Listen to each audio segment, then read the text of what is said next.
Okay, so we have ourselves a new patch, and I suppose it's not live yet, but it will be shortly. Let's make sure we've got our ping out there. We do, and we're going to go ahead and talk about it. So Halloween Terror, that's not anything new. That's not just them being like, oh, look, a little bit of PvE and new microtransactions and buy our skins that are temporarily available. I don't even have to read it. We do have a new map. It's unfortunate that our new map is King of the Hill rather than Push or Flashpoint. I think it would have been tough to come out with a new Flashpoint map already. I think those maps are going to be a little tougher to design than some of the others, but I would like to have seen a new Push map here. Koth is a fun game mode, but the truth is we already have more than enough Koth maps. I know people really like Koth, but we already have enough that most tournaments are, going, okay, let's have 5 Koth maps in the pool and maybe 3 map types of every other type. Or if you have 3 map types in the pool, you're missing more than half of the Koth maps. Koth maps are something that we desperately don't need more of, whereas Push and Flashpoint both do need to see more. Hey Blah, hey Cohen. You think you hate it? I'm not sure I disagree. So new map, bit disappointing. Sombra Hero rework, unfortunately also a bit disappointing. So here are the main highlights that we need to talk about. They've got some weapon power increase where the damage per shot goes from 7.5 to 8. The spread reduction is decreased for the first 6 shots now. So okay, so that's pretty cool. You've got no spread for the first 6 shots. This actually is meaningful. Like, her weapon is going to hurt more than you expect. This also matters, but not quite as much. And then you've got reload time. I don't really care about this, though I know Sombra players have asked for it before. But you actually do have a somewhat meaningful weapon power upgrade here. This should not be underestimated. It's not going to feel as heavy as it used to when you got shot during hack, just getting shot by the weapon, but this weapon is going to feel more powerful. I do wonder if what this actually means is she's going to play more Sombra 76 style because, she doesn't have the easy way to get out anymore, so she's just going to play a little more core here, Sombra over here, enemy team here, and she just sort of goes, hey, it's hard to punish me shooting you from here because I can translocate by throwing it pretty easily, as opposed to, being in as Sombra and then being, oh, I hope I get away when I throw it, blah, blah, blah. Yeah.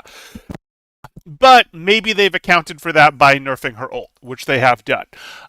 You've got hack, cast time reduced, so faster hacks, cancel stealth when she starts hacking, it looks like. Cooldown increase slightly, people like that. Reduce cooldown if interrupted, you know that. But what's really interesting about it is what it actually is accomplishing. It's still getting your short-term interrupt, which is useful, but it's not your Overwatch 1. They're just locked out of abilities. You can't see people through walls anymore when they're low health. She's lost that passive. Her stealth now doesn't move her quite as fast as it used to, which was a little insane in Overwatch 2 at times, especially back when DPS had the movement speed nerf buff there. But she's going to be a bit slower in stealth, but she'll now automatically go into stealth when she hasn't done anything aggressive for a bit there. But what is more interesting, so the big changes so far we've had is her weapon damage has gone up. Her hack slash passive have lost a little bit. That's not really major. Her stealth has changed how it works. I don't think that's actually all that important. I really don't think this is a very important change. What is more interesting is this virus ability. And this virus ability seems like it should be reasonably powerful. Hey, you can hit someone for 120 damage with an ability. And that should be a big deal, right? That should be a big deal. Wait, how much damage does a Fair Rocket do? Oh, yeah. How much damage does a Junkrat? How much damage does a primary fire from Junkrat do? What about from Pharah? Huh. Huh. What about a Casty headshot? Yeah. Yeah. Okay. Suddenly this isn't so impressive. It's an ability that's going to deliver 100+ damage, and it's either going to deliver it over 2 seconds or 4 seconds. It delivers it over 4 seconds normally, so that is, drumroll, 25 damage per second? Who cares? Who cares? Think about what the healing per second numbers look like in this game. No one cares about 25 damage a second. So this is only relevant if you are isolated from your team, like fully actually isolated from your team, and no one can get to you to help you quickly, or you're hacked. And then it's a little more relevant because it puts you on a shorter timer to save if you are a DPS. You cannot use this ability on a tank because it just does not matter in the slightest. Like, if you use this ability on a tank, I expect 4 out of 5 times you're going to be throwing by using this ability on a tank. They're just going to have damage reduction, Orisa fortified, or they just have too much health, and then the nade comes in and it all gets healed back up, or the lamp comes in and they stabilize through it because they can't die during the lamp, or the Suzu comes in and it gets cleansed off. This is only useful in fighting people away from their supports. Now, Sombra has stealth, so she has good tools to find people away from their supports, but she's going to find people. Who are people that wander away from their supports out of line of sight? Oh, I know. People like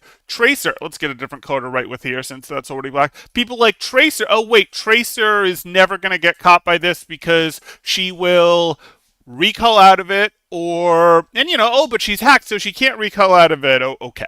Okay. If you got the hack on Tracer, you kind of already did what you needed to. High-level Tracers really don't get hacked very often, but you've got your hack on Tracer. If you didn't get the hack on Tracer, she could probably get to a health back pretty easily. And if you did, get good virus damage on her, it's a damage over time. Tracer doesn't die to damage over time. Other people you could run into off on their own. Well, maybe let's see, who can you run into on their own? You might run into a Reaper who has an invisibility cooldown to cleanse it, or maybe who else sort of wanders off on their own on flanks? Maybe a Genji does it a little less than like a Tracer. Still probably again. So maybe you catch some Genjis, but Genjis don't, get away from line of sight of their healers for that long, especially if they know there's a Sombra on the board. Like, it's just, no, you're not going to find echoes in sight lines that their supports can't get to them. You're not going to find Soldier 76s that you can catch with it. Like, this just isn't, no. So, instead, I look at this and go, now, yes, don't get me wrong, in games where supports don't pay any attention to their DPS, the DPS will be in some trouble. Ashes who are on-off angles, like if you're going, hey, I have an Ashe over here, a tank and a support over here, and the enemy team over here, yes, this Ashe may be in some trouble if a Sombra jumps on them, specifically because this support goes, my tank is the only thing that exists, la la la la la la la la la, and refuses to look at their friends who have sightlines. But in even just, GM level play, even Overwatch 2 GM level play, this should not be all that dangerous. Shouldn't be. Now, with the hack, is it more dangerous? Yes, of course it's more dangerous. It bursts the damage a little bit more and that it, condenses it to half the time. So now you're getting 50 damage per second plus the initial 20 damage burst there. Hey, that's not nothing. We can consider that. But it still, is that comparable to an Ashe headshot, a Hanzo headshot?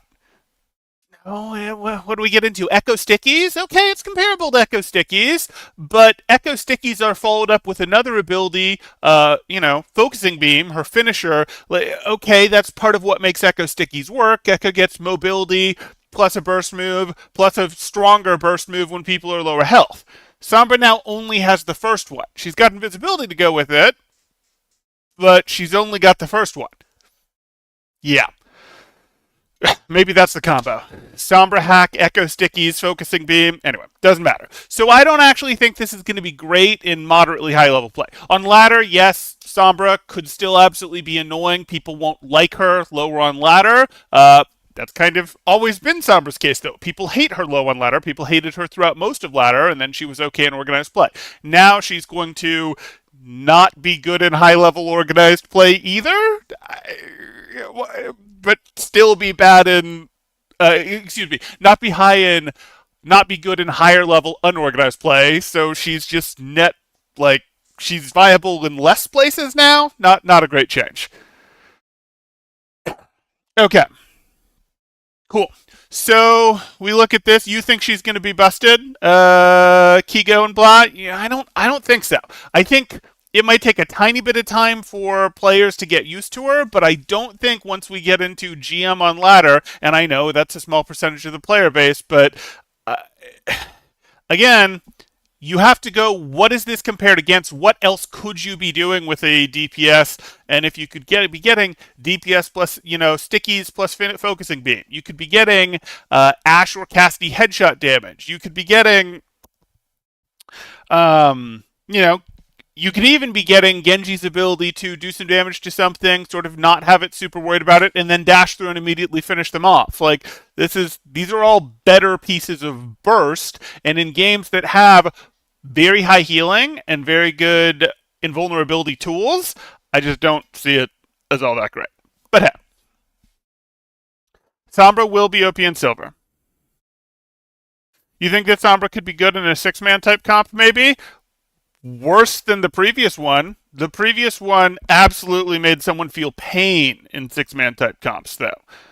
Like, she already did that. And now she's just worse at it. Moving on.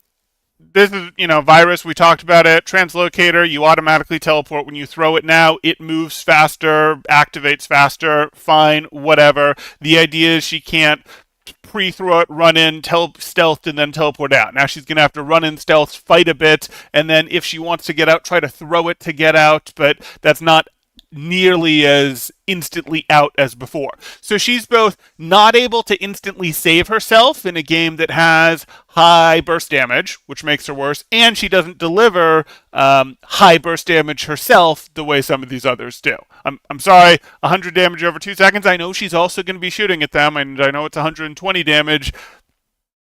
Over 2 seconds it's okay, but you're always looking at what's it compared to. We're in a game where Bastion shoots at things. Yeah, you can't really. Your support. It's not that your support can't heal you through that. It's that your support can't even turn to pay attention to you before you're dead through that. Same thing with getting headshot by an Ash, a Cassidy, a Hanzo, a Widow. Like, that's where the game is right now. Pulse Bomb isn't an amazing ult anymore because there's so many things that just cancel Pulse Bomb, protect you against Pulse Bomb, where it used to be much, much more, hey, once Pulse Bomb is on you, you're basically dead except Zarya Bubble. That was kind of the world we lived in, and we're nowhere near that world anymore. Burst, and Burst delivered instantly, not on a delay, is the king with where we are, and she doesn't have it. Don't you just love Kiriko? It's not just Kiriko that's accomplished that, but yes. Okay, EMP, ultimate charges up, health decrease is, worse. They've made her ult worse. The reason that they made her ult worse, both making it, this isn't really going to take longer to charge because she's going to do more damage with her weapon. So, they've sort of pulled power out of her ult by theoretically but not actually making it cost more to get or take longer to get and decreasing its power. Fine. They've got a group respawn thing that doesn't affect competitive play right now, but they're thinking about maybe, depending on how it's received, doing it later. I suspect it'll be received pretty well. It is basically an anti-stagger mechanic. It's not actually going to work as an anti-stagger mechanic when teams are intentionally staggering you. But the idea is if heroes die within 5 seconds of each other, it'll sort of average them to move their spawns in quick play in arcades and that sort of thing, maybe in the future in competitive. You can hit staggers even with not staggering Baby D.Va the same way anymore, even with D.Va not being in every match. You can still stagger people. Even if you stagger someone 3 additional seconds, that will set them off on the timers, so it shouldn't have that much of a difference. But hey, if it ever makes its way into competitive against intentional staggers, it'll still make, general play perhaps feel better. Is it bad for a competitive team-based mode? Yeah, probably, but we've given up on that. These don't matter. So now let's get into hero updates. Orisa's Fortify reduction decreased from 50% reduction to 45% reduction, so she's going to be a little less tanky. This changes basically nothing. This doesn't change how you should respect her. This doesn't mean you should now focus Orisas and try to kill them. This changes basically nothing. She is simply too durable for you to pay that much attention to her, for you to really care about this change. This does not mean, oh, now when she's weak, you try to finish her. No, if you tried to get through her 2 defensive cooldowns while a support was still alive, you're doing it wrong. Then we move on to Ramatra, and we see cooldown decreased on Nemesis form from 8 to 7 seconds. It's a buff.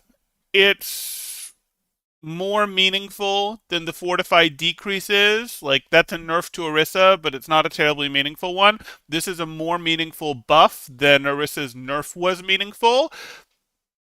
I don't think it's going to make a ton of difference. It may.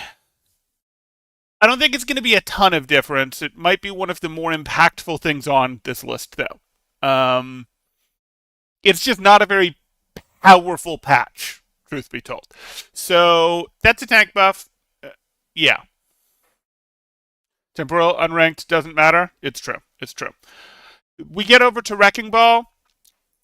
This is, I mean, so number of shots to reach maximum spread increased from 20 to 30. So that will make Wrecking Ball better at finishing off 200 HP heroes that he hits with 2 abilities. You do a boop and scoop, you boop them, and then pile drive, and then they've got 50 health left. This will make Wrecking Ball better at finishing them. But as people got better at Wrecking Ball, you can let go of fire and instantly start shooting again, and you reset your spread. And it's a very rapid fire weapon, so it really does not cost you much at all to do that. So this will make not really bad Wrecking Ball players better, because bad Wrecking Ball players can't aim, and not great Wrecking Ball players that much better either, because you're really not losing very much with the, letting go for just an instant and then firing again. It'll make pretty good Wrecking Ball players better at finishing people off.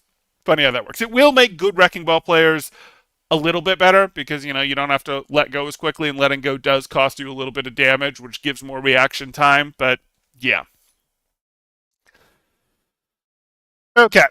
Then we move on to Zarya. They're doing a partial reversion here. It's still better to put your bubble on teammates if your teammates are going to take a bunch of damage than it is on yourself, but it's now not 15% bigger. It doesn't have increased health. It's the same bubble as you'd put on yourself as Zarya, except that you do still get the shorter cooldown from putting it on a friend than putting it on yourself. So they sort of used as training wheels. This lets get Zarya's to protect her friends more. They sort of gave training wheels by giving extra benefits on top of the cooldown reduction, and now they're pulling back some of these extra benefits now. Probably that they've trained the Zarya player base to do more what they want. Is tanks are supposed to protect people. No, they're not. No, they're not. That's not how tanks work in Overwatch 2, but I'm sure it's what I know it's what a lot of the lower player base thinks, and I know it's what some people at Blizzard think, so I understand why they've taken her in this direction, first in a strong way, and now I've tried to take the training wheels off and see if it sticks. And it'll work in the Bastion era. The people using Zarya bubbles on other people rather than Zarya isn't going to stick very hard once we leave the Bastion era. But I don't see strong evidence that we're leaving the Bastion era right now. Bastion hasn't picked up a meaningful nerf. In theory, divers and snipers would be good ways to control Bastion. The snipers haven't really seen any sort of buff here. The things that encourage sniper play haven't really seen any buff here. And the divers, which could do a pretty good job of taking care of Bastion, making him unhappy. Well, we did see a Wrecking Ball buff, and we saw a Sombra change that I don't think does it. But maybe a Salt Maul Wrecking Ball buff with this Sombra change, maybe that will be enough to shoo Bastion out of the meta, but I'm quite doubtful. Where is Winston's buff, right? Now we move on to our damage heroes. This is one of the bigger changes, and it's also not very big. Damage reduction increased from 50% to 75% on combat roll. So when you get pulse bombed as Cassidy and you combat roll to protect yourself, you will survive with more health than you used to. Good. Okay. When you get hit by a bunch of echo stickies and you combat roll, you'll survive. When you're not in the first damage radius of self-destruct and you combat roll, you'll survive. Whereas before, you'd have had to be a few damage radii out before you would damage intervals out before rolling would make you survive. Okay, it's a slight buff. It's definitely, slight. It's going to make Cassidy survive some of that predictable burst damage. Headshots aren't really predictable burst damage. But it will make, some of those delayed on a timer things, telegraphed attacks. Cassidy will be more able to survive them. Good for Cassidy, or he'll survive them with more health, and, it won't immediately be a Tracer tickles him to death before the support gets around thing. So good for Cassidy. It helps a little bit. Is this a strong indicator that we're now definitely going to be locked into a brawl meta because Cassidy's stronger? No, because this is not playing with Peacekeeper. This is not playing with Flashbang. And those are the two things that are historically the strong elements for, or Cassidy's health. Those would be the three things that would be the strong elements of moving Cassidy around. You could say this is sort of like playing with health. It's playing with survivability, but this is not as impactful, not nearly as impactful as Cassidy getting or losing 25 health. We move on to Mei. Deep Chill's gone. Endothermic Blaster is back to 100 damage per second. The slow is back to 40% instead of building over time. Fine. This, makes Mei better at the I'm going to do silly amounts of cleave damage to a lot of people that are stacked, which is maybe a reason to not play Brawl, but Mei only really sees play when Brawl is in play. Yeah. So, okay. Maybe this brings us towards Brawl. Maybe this brings us away from Brawl. It doesn't really matter. When Mei was like this before, she wasn't meta defining. I don't think she is going to be now. Torb just took nerfs. His overhealth bonus decreased. His primary fire decreased. Remember, that had gotten quite fast. So we look at this and okay, maybe that's a little more trending towards dive. Torb got nerfed, who was a strong anti-dive hero. Sombra got reworked, and if she's strong in her rework, that could be pushing us towards dive. And Ball got a small buff, and Orisa got a small nerf. Those could all be things that point us a little bit more on the meter towards something divey as the meta.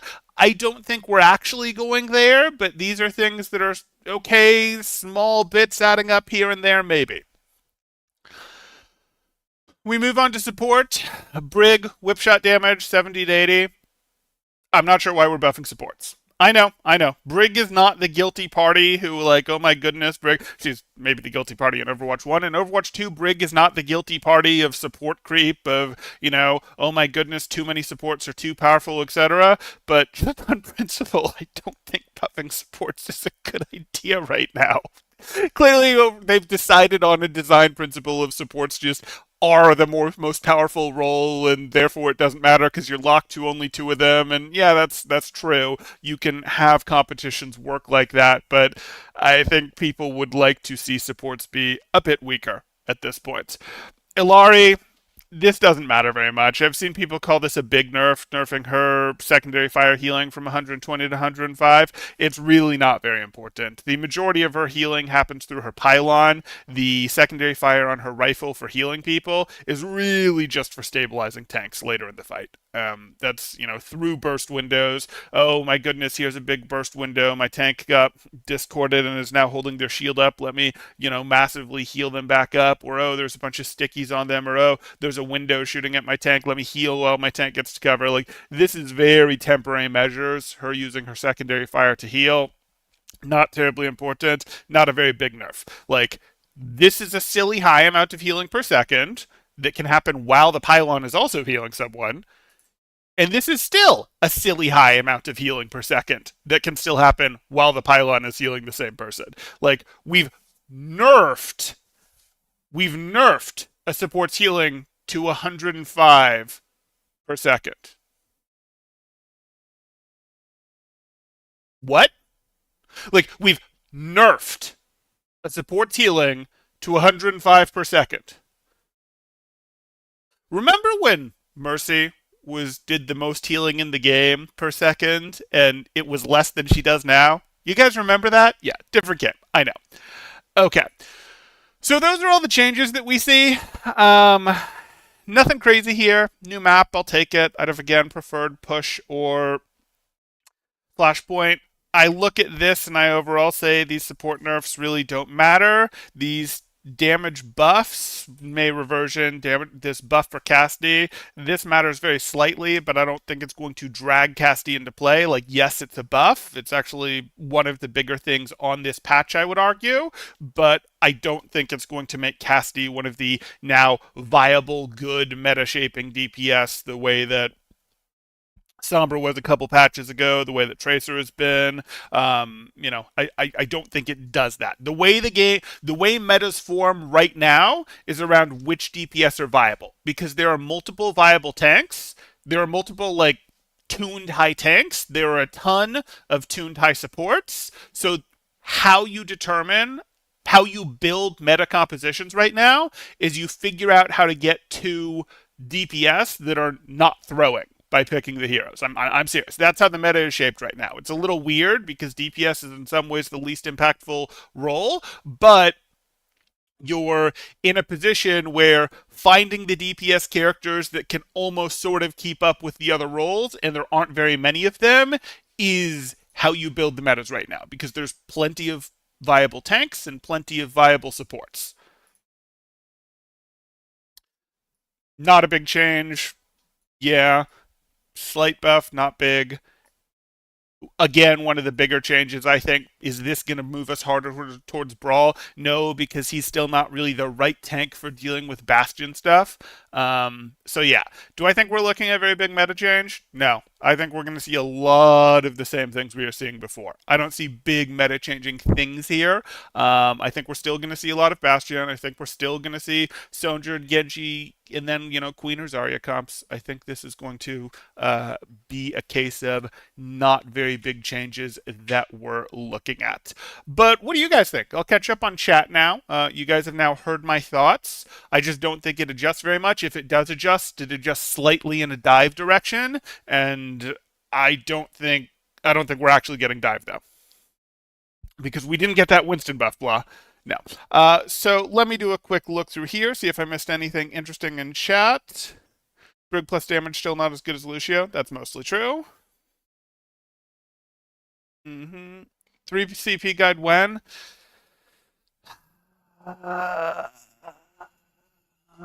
Do I want to briefly talk about 3CP? I can briefly talk about 3CP. So the way Flashpoint works is you go, hey, we need to know where the 5 points around the map are, and we need to get to them. You sort of need to respect that you really only get 2 fights. If you try to force a third fight, it will almost always be junk, and it gets you into an interesting place where before taking that third junk fight, you actually do need to consider what do ults look like? Because if you try to force a third fight, like, oh, our Lucio is going to bubble contest, and then we're going to be a second, 2 seconds late, etc., you are so likely to lose that fight. Like, you are so likely to lose that fight that fight becomes not worth it unless ults are in a place where the opponents already have all their ults. Like, we're going to use this fight to try to get ults out of the opponents. We're not going to use this fight to try to actually win. We're going to use this fight, this last contest fight, to do that, because it, A, is such a low probability fight, and B, getting to the point first and getting control is very much like Koth, where it's very important to have first control of the point, to get there first even if the point isn't yet unlocked. So taking what I'm going to call the third fight, but taking that late fight, that 80+% fight, usually it's like a 90+% fight, is generally just not worth it. Instead, it's really important to get to the point as early as you can. You're generally not rewarded for taking fights in the middle of nowhere. Generally, you can. This is, not an ironclad rule, but generally it's not super rewarding. It's important to get to the point quickly, and that is going to be a case of being organized, rotating together, doing what you need to get on those points early, quickly, and doing a good job there. El Patch, pretty much. So there's your sort of baby Flashpoint guide where Getting to the point first matters quite a bit. Pushing ahead of your point to get your pre-poke absolutely does matter. Actively try to predict. It'll both teach you the map better and it's valuable. It'll decrease the fights the opponent gets, etc. Actively push forward, get your pre-poke, fall back, that sort of thing, take your fight, etc. Don't force that last fight. If it's going to be we have to expend a bunch of resources to touch, etc., because you're still going to lose. You're going to charge ults for the opponents for the next fight, and you're going to let the opponents get to the next point first. EMF says, I'm fine with patch not changing much. I'm really happy with where the meta is and how viable the different styles are, as we saw in playoffs. I'm okay with where the game is right now. I don't think it's as good as what we had towards the end of Overwatch 1, where, we had ball comp, we had double bunker, we had some brawl. The brawl was probably the weakest of them.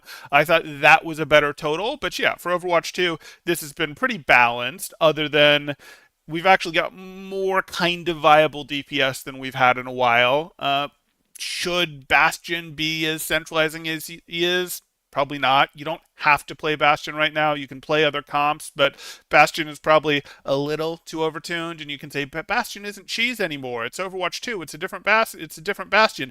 Yeah, Bastion's not as cheesy anymore. I agree. Bastion is definitely a more real hero than in Overwatch 1, but I still don't know that I think it's super healthy for the game. Hey, I'm not opposed to using it. Use the strategies that work, but I don't think it's necessarily super healthy for the game for Bastion to be as influential as he is on the meta. Hate Flashpoint so much, it's awful to. Oh, in ranked, it's terrible. Flashpoint is, I mean, it's kind of like 2CP. 2CP wasn't really that bad of a game mode in organized play. Like, I thought it was funny that it got dropped so often from tournaments because it's never really been that bad of a game mode to play in organized play. It's just on ladder that it's an absolute nightmare, and Flashpoint is kind of the same way. 3CB doesn't count as 3 lanes, though. How to set up when to long flank? Scouting's more important. All that means is your scouting is more important and your calls get a little harder because your basic calls of like left, right aren't quite as useful. They're sort of more orientation. Orientation matters more for them because the map itself sort of, not the map itself, but your view of the map rotates in a way it doesn't. You can't just reference to your spawn because your spawn moves around. So like if left is basically always left because your spawn is back here and the enemy spawn is over here, that's not really true because your spawn moves around. So sort of what's left and what's right gets a little bit harder to make scouting calls on. But in terms of how to do your pinches, that's just better scouting. If you know where the opponents are, you can still very much keep rotating your second group, your off-angling DPS, your second bunker, your tracer, whatever, to keep the enemy team in some way trapped in this. Oh, they're here? No problem. Okay, well, they rotated over and now they're over here? No problem. We will pull back a little bit here and rotate in harder here. Like, okay, cool. And you keep doing that, and it's just a little bit harder, but the concept is very much still there. Okay. I think I've covered what needs to be covered here. I've covered my thoughts. I don't think it's a hugely impactful patch. It didn't really touch the centralized characters on the last patch in a meaningful way, and it didn't buff anyone hard enough that, like, oh, they're definitely jumping into the meta now. Again, for people that are curious, yes, changes to supports and tanks matter, but the changes that have the most impact on the meta in the current way that Blizzard is balancing the game is DPS, because there are such a limited number of viable DPS. That's sort of the goggles you should be using to if you're trying to predict what a meta is going to look like right now. Not that it's perfect, but that's generally what I'd recommend right now. That was not the case, 8 months ago. Okay, I will see you guys in the next one. Thanks.